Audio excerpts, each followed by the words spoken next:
So I thought I'd report back on that Ryanair experience.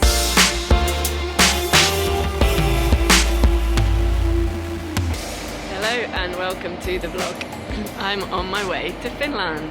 So there are a few things that I've wanted to try to do with travel that Matt doesn't really want to try. I've always wondered what it'd be like to travel on a Ryanair flight, which is really cheap and you can only take one little rucksack, and Matt doesn't ever want to do that. But today I am doing that. I'm going to Finland to visit my friend Mirja. I bought tickets from Banja Luka airport to get there, and that's with Ryanair, and you can take 5 kilos in a little rucksack. And it's been a good challenge to see, actually, you can fit everything you need for 7 days in a little rucksack. Well, at least I think I can. I'll see in 7 days' time if I brought enough stuff. So soon I'll be getting on the bus from Yaita to get to Banja Luka airport, and I'll show you how it goes from there.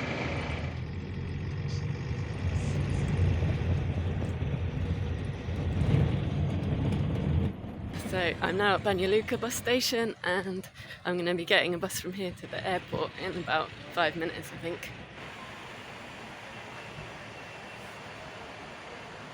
So this little green bus is the bus for the airport.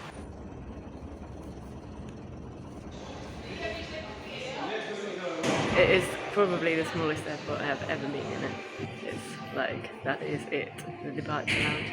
I have made it through all the Ryanair obstacles, and I still just have my rucksack with all my stuff in it.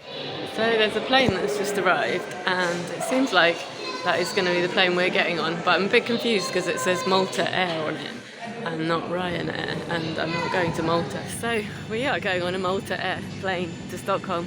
I hope I don't end up in Malta. Yeah, my ticket says I must board on the stairs at the back of the plane, so I'm going to do that. So here we are, boarding the plane.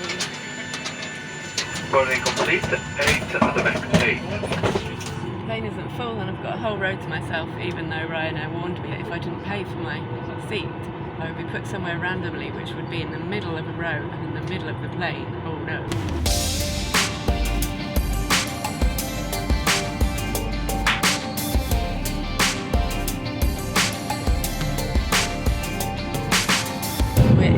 On our way to Stockholm, and I'll see you when we get there.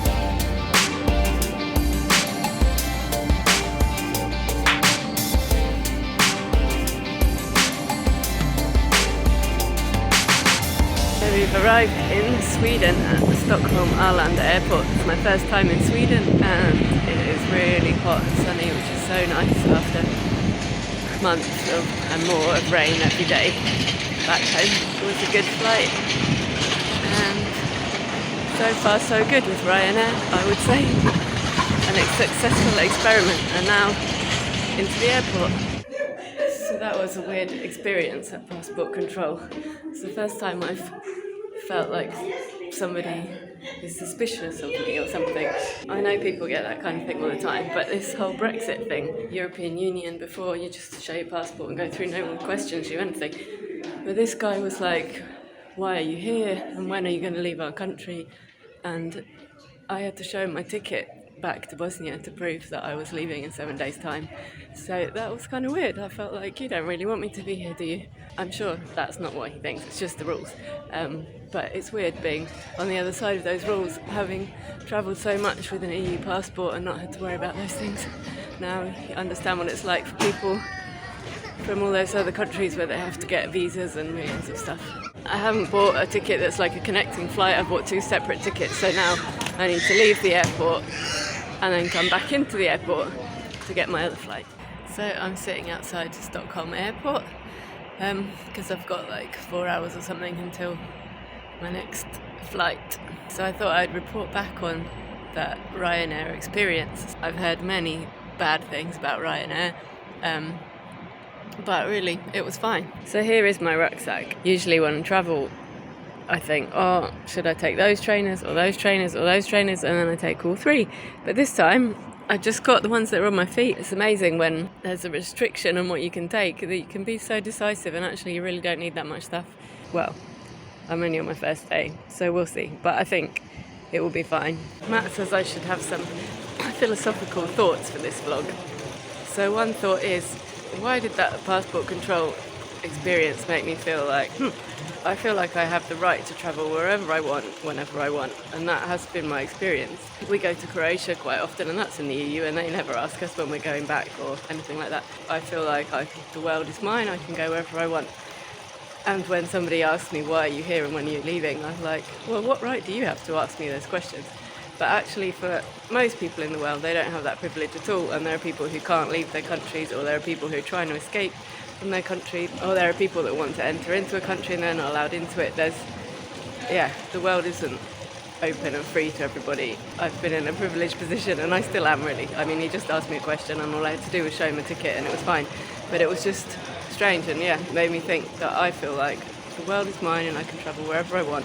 But actually, that's not true for many people. I should be grateful for the privilege that I have of travelling, and it is a privilege. And here I am in Sweden, in Stockholm Airport, and it's pretty cool. I like travelling. So now I'm on my way to the departure lounge for the next flight, the flight from Stockholm to Helsinki. So here's the famous Scandinavian licorice in the duty-free shop. My gate is really, really far away, and I've just been walking for ages. And when you think you've walked all the way to the end of the airport, suddenly there's WH Smith's. I still haven't got to my gate, and this part of the airport is basically deserted. This is a very cool piece of airport art. Maybe you can see it better from this side. It's like a sofa, but it's like the baggage reclaim belt, and the cushions are suitcases. I'm on the plane to Helsinki. Just landed at Helsinki airport. It's 11:30 at night and it's still not dark outside. Nearly, but not quite. And now I'm about to do one more thing that I've never done before, and that is get an Uber taxi through an app on my phone. That's something that people do everywhere, but in Bosnia and Herzegovina we don't have Uber or things like that. So here I am in Helsinki. It's still not dark and it's past midnight, and that's pretty cool. And now I'm just trying to find Miria's house. I'll just give her a call in a minute. But I should end the vlog here. So please give a big thumbs up for travelling on Ryanair with just a rucksack. And please subscribe, leave a comment if you want to know more, ask a question. And remember that together we do adventure, and we'll see you next time.